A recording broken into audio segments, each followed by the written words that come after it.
Hello! What if I told you you've already paid twice for nearly every single private service and commodity? It's true. You pay through your taxes going to subsidies and public government development for nearly everything in modern civilized existence, as well as paying the bills that private companies who have monopolized those services send you.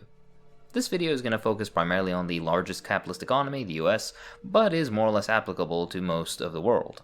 We live under a class dictatorship of a particular ruling class. Those with the most money, property, and capital control practically every facet of our lives. It naturally follows that, looking out for their interests, they take part in a grotesque form of corporate welfare, in which they, through their government representatives and assets, take out huge sums in the forms of tax breaks, price supports, loan guarantees, bailouts, payments in kind, subsidized insurance rates, marketing services, export subsidies, irrigation and reclamation programs, and research and development grants. Don't believe me? Well, let's take a look at the facts. In the mid-2000s, government payouts to massive corporations totaled nearly $100 billion, almost 3 times the amount spent on social welfare programs like food stamps in that single year. Just to remind you, 41 million Americans rely on food stamps, just for a little perspective. This nearly $100 billion doesn't include all other forms of government aid to corporations either. For example, the US government sells off or leases billions of dollars of public natural resources, think oil, coal, minerals, etc., off to corporations far below market value, and has outdated royalty collection laws from the 1920s that have resulted in billions in profits for the companies exploiting those resources, and that is if the government even remembers to collect on those royalties in the first place. Even in times of crisis, insane sums of money are lent as assistance to the largest entities and banks, at below market interest rates by design. A corporation overcharges the government? No problem, maybe a slap on the wrist.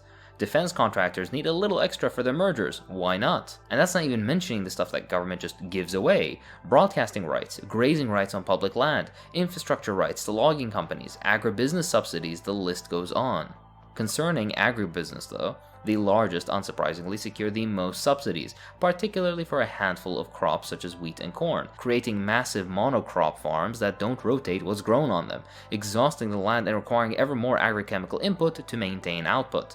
This destroys biodiversity, destroys local environments, allows large farms to take over smaller ones, which in turn depopulates rural areas, resulting in a net negative effect on the country as a whole, but not for profits, of course. This isn't even mentioning the patenting of core and staple agricultural seeds and products, which are then made even more difficult to attain for poor or third world farmers. Not just agribusiness only, though, but airlines, shipping, railroads, along with major exporters are all bailed out or subsidized by your tax money. Just not you, it seems. Walmart has received billions from local governments. Walmart, possibly the largest retail company in the world, has received over $1 billion of public funding in the forms of free land use, water services, sewer system services, tax breaks on income and property, or even just straight up cash. Amazon, Google, Apple, Microsoft, name it, and it's probably gotten many millions if not more. Nearly every modern facet of civilized existence at this point has been extensively developed and organized using public money. From large companies, those that get all these handouts aren't major job producers either, contrary to the propaganda. Small business employs more on a relative basis, yet receives basically nothing from the federal pie. That's of course not a clean slate for small businesses either, they're problematic in their own right, and my earlier video here goes deeper into this. If they face any hardship, they get the lightest help from the government, if at all. Meanwhile, to quote Parenti, when one of the nation's largest banks, Continental Illinois, was on the brink of failure, it received $7.5 billion in federal aid. Under the deregulated thrift market adopted in 1982, savings and loan associations could take any investment risk they wanted with depositors' money, often at great profit to themselves, with the understanding that failures and bad debts would be picked up by the government. In many instances, thrift industry heads funneled deposits into fraudulent deals or directly into their own personal account. When hundreds of thrifts failed, the government spent over $1 trillion to compensate depositors, 90% of whom held accounts of $100,000 or more, in what amounted to the biggest financial bailout scandal in history up to that time. US taxpayers are having to pay $32 billion a year for the Savings and Loan Association's bailouts for a period of 30 years. This pattern exists across nearly all tax-based allowances for private business. Parenti continues, The American states compete with each other and handing out huge sums to attract new businesses and keeping old ones from leaving. State and local governments provide business with low-interest loans, tax breaks, zoning privileges, free land, and waivers on environmental regulations. This costly special treatment is justified as necessary to create new jobs, yet new jobs rarely materialize in any appreciable numbers. Baton Rouge, Louisiana, gave Exxon a $14 million tax break in exchange for a net gain of one single job by Exxon's own estimate. Michigan gave a company $81 million to build a mill that created only 34 permanent jobs, which comes to around $2.3 million per job. Even when everything hits the fan, like in 2008 or COVID, the government bailouts of massive banks and business only go to the very top. Meanwhile, millions lose their jobs and livelihoods without any help in sight.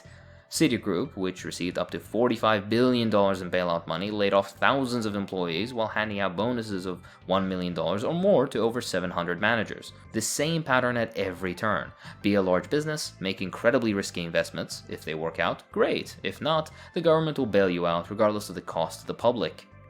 Goldman Sachs, which received over $3 billion, Bank of America, which received over $45 billion, it doesn't matter, they all do it. Taxation under capitalism is a method, thus far used only to redistribute wealth upwards. It's no coincidence that the higher up the income ladder you go, the more opportunities you get to minimize, if not outright eliminate, how much tax you need to pay. And no, before you say it, socialism isn't built on taxes, and I have a video that goes into this here. To quote Parenti, in 5 years, 2001 to 2005, tax reductions, mostly to rich individuals and corporations, including cuts on capital gains and dividends, have cost the US Treasury about $860 billion. In the last 2 decades, income from capital ownership, dividends, interests, rents, has risen twice as fast as incomes from salaries and wages. While the rich grow richer, their tax burden grows lighter. The IRS reports that thousands of US residents in the very highest bracket pay less than 5% of their income in taxes, even though their portion of total US income has doubled. People making $60,000 a year pay a much larger proportion of their earnings in federal income tax and social security taxes than a family making $25 million. Things have only gotten worse in the past few years. Many social democracies praised in liberal circles aren't much better. They instead incorporate the major tax burden on salaried professionals making slightly above average income and everyone lower, meanwhile allowing the same loopholes and exemptions for the absolute wealthiest. It doesn't matter where you are, year in and year out you help subsidize the lives and wealth of the absolute richest, meanwhile you and everyone you know gets nothing. You lose! Good day, sir! But can't we simply just make our taxes work for us? Some ask. It's a nice idea, but sadly has no reality. As mentioned earlier, the current socioeconomic system has, at its core, capital guiding politics. What this means is that those with the income, property, means of production, etc. are the ones who decide the rules. Increasing a portion of the pie for the rest of us is an incorrect train of thought because number one, we and working people like us made the entire pie in the first place, and two, groveling for concessions from a ruling class only works if that ruling class's power is threatened. Once that threat passes, as working class solidarity and militancy weakens or is entirely broken by fascism guided by those same interests of capital, all those concessions disappear. This is the reason why all the protections and nets the social democracies of Europe are known for are being stripped day by day. When push comes to shove and hard economic times hit, austerity comes along and speeds up all possible defunding, privatization, selling off, or otherwise destruction of public services that all of society relies on. The one thing that's never touched, though, is the wealth of the wealthiest. The rich get richer isn't just a platitude, it's true. Control through ownership or funding is exercised over major media, educational institutions, film, work culture, property ownership, and practically every other facet of existence that we interact with on a daily basis. Even if someone wealthy isn't directly connected to politics, their class interests, and the sway of their wealth, if threatened, would quickly establish itself firmly in their own camp, minimize or eliminate taxation for themselves, erode labor and environmental laws, crush labor militancy and working class political institutions, sabotage, boycott, attack, and destroy any bastion of working class power. The list goes on. The ruling class begets itself. They go to the same private schools and universities, usually having family or connections on the boards of said institutions. They get the same opportunities out of reach for the rest of us in practical training and employment positions because of that same reason. They have access to account managers and investment coordinators. Many have direct connections to the levers of power too, either through elected office or through donations. Through mostly inherited wealth, they have common financial investments and similar perspectives. If they need to, they even coalesce into advisory boards for policy formation, as in the following parenthesis quote. One of the more prominent is the Council of Foreign Relations, started in 1918, now with almost 4,200 members, including representatives from the Rockefeller, Morgan, and DuPont groups. The CFR is funded by the nation's top financial institutions, media networks, and corporations. CFR members have included U.S. presidents, cabinet officers, members of the Joint Chiefs of Staff, CIA directors, Federal Reserve officers, key members of Congress, an occasional college or university president, and major media moguls. Almost 1/3 of CFR members are from the corporate business sector and big banks, including directors from Citigroup, AIG, Disney, ABC, ExxonMobil, Dow Jones, Goldman Sachs, Chevron Texaco, and Halliburton. The CFR helped create the Marshall Plan, the International Monetary Fund, and the World Bank. It advocates a strategic nuclear arsenal and the U.S. military intervention in numerous countries, including the massive escalation in Vietnam. In 1980, the CFR strongly recommended a sharp rise in arms spending and a harder line towards the Soviets. All these positions became official policy. So too the War on Terrorism, a venture vigorously propagated in 2002 by CFR scholars and spokespersons who produced many publications and made hundreds of talk show appearances to promote the invasion and occupation of Iraq. Groups like these embody ruling class interest in a flagrantly honest display, that being the endless pursuit of profit and ease of making profit by any means necessary. That may go from privatization to war if necessary. But that's a topic for the next video. That's all for this time. If you enjoy what I do, then please consider supporting me on Patreon. It really does help.